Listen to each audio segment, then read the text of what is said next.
नमस्कार दोस्तों, मेरे YouTube चैनल जया कहानी संसार में आप सभी का बहुत स्वागत है। यमराज और यमदूत की कहानी यह एक रोचक कहानी है और बहुत ही शिक्षाप्रद भी है। बहुत समय पहले की बात है। एक गांव में एक गरीब औरत अपनी 2 छोटी बच्चियों के साथ रहती थी। उस औरत के पति की मृत्यु हो गई थी। वह औरत किसी तरह मजदूरी करके अपनी दोनों बच्चियों को पाल रही थी। धीरे धीरे करके समय बीतता गया। वह औरत अपनी दोनों बच्चियों के साथ बहुत खुश रहती थी। कुछ दिनों से उसकी तबीयत खराब रहने लगी थी और धीरे धीरे करके एक दिन उसकी मृत्यु का समय पास आ गया।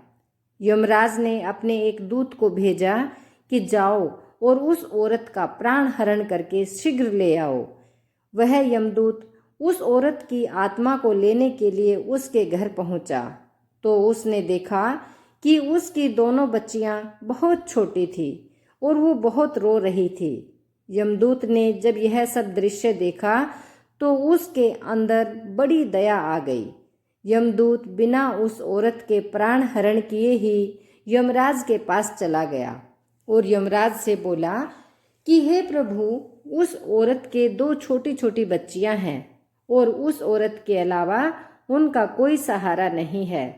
आप कुछ दिनों के लिए उस औरत की आयु थोड़ी और बढ़ा दीजिए। यमदूत की ऐसी बात सुनकर यमराज बहुत क्रोधित हुए और यमदूत से कहा कि यह असंभव है। तुमने सृष्टि के विरुद्ध कार्य किया है, अतः इसका तुम्हें उचित दंड मिलेगा। तुम्हारा दंड यह है कि जब तक तुमको अपने ऊपर 3 बार हंसी न आ जाए तब तक तुमको मृत्युलोक में ही रहना होगा। ऐसा कहकर यमराज ने उस यमदूत को यमपुरी से बाहर निकाल दिया। वह यमदूत पृथ्वी लोक पर आ गया। उस समय बहुत ठंड पड़ रही थी। वह यमदूत ठंड के मारे बहुत कांप रहा था। उसी समय उसी रास्ते से एक युवक गुजर रहा था। उस युवक के हाथ में एक कंबल था। उस यमदूत की ऐसी दशा देखकर उस युवक ने उसे कंबल दे दिया और कहा कि आप मेरे साथ चलिए। वह युवक उस यमदूत को अपने घर ले आया।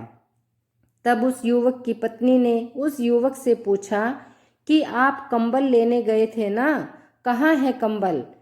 तब उस युवक ने कहा कि कंबल तो मैंने उस आदमी को दे दिया।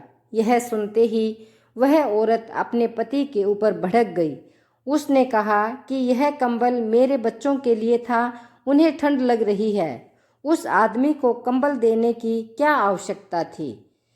यह सुनकर उस यमदूत को अपने ऊपर हंसी आ गई कि भला हमें कंबल की क्या आवश्यकता है, मैं तो खुद ही यमदूत हूँ। उसके बाद वह यमदूत धीरे धीरे जूता चप्पल सिलने का काम करने लगा। एक बार उस यमदूत ने बहुत ही बढ़िया चप्पल बनाई थी।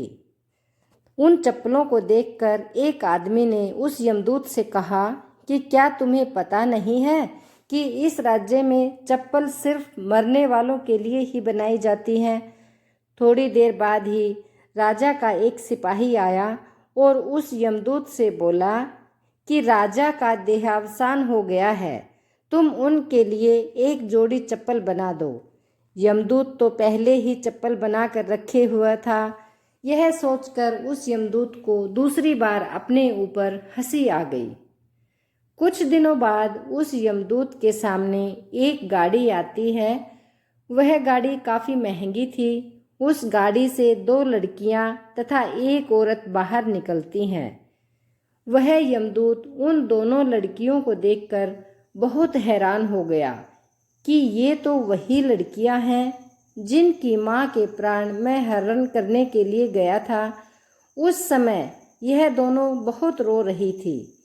वह यमदूत उस औरत से पूछता है कि ये दोनों लड़कियां कौन हैं? वह औरत बोली कि मैंने इन दोनों लड़कियों को गोद लिया है। बचपन में ही इनकी माँ का देहावसान हो गया था। उसके बाद ये अनाथ आश्रम में रहती थी। मेरे पास कोई औलाद नहीं थी, इसीलिए मैंने इन दोनों को गोद ले लिया।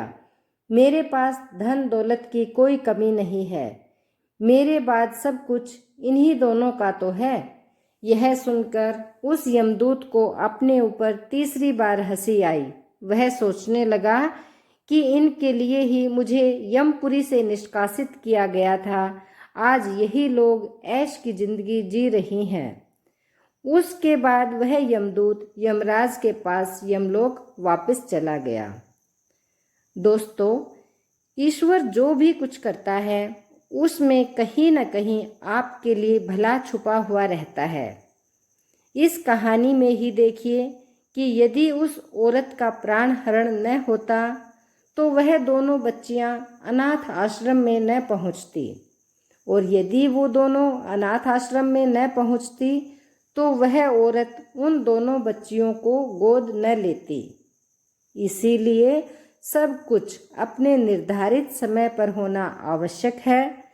जो कुछ आपको मिलना है वो सब निर्धारित समय आने पर आपको अपने आप मिल जाएगा। इसीलिए हमें कभी भी किसी बात का अफसोस नहीं करना चाहिए। ईश्वर हमारे साथ जो भी कुछ करता है उसमें कहीं न कहीं हमारी भलाई ही छुपी होती है। तो दोस्तों, ये थी आज की कहानी आपको पसंद आई हो तो इसे लाइक और शेयर करें और मेरे चैनल को सब्सक्राइब करें। धन्यवाद।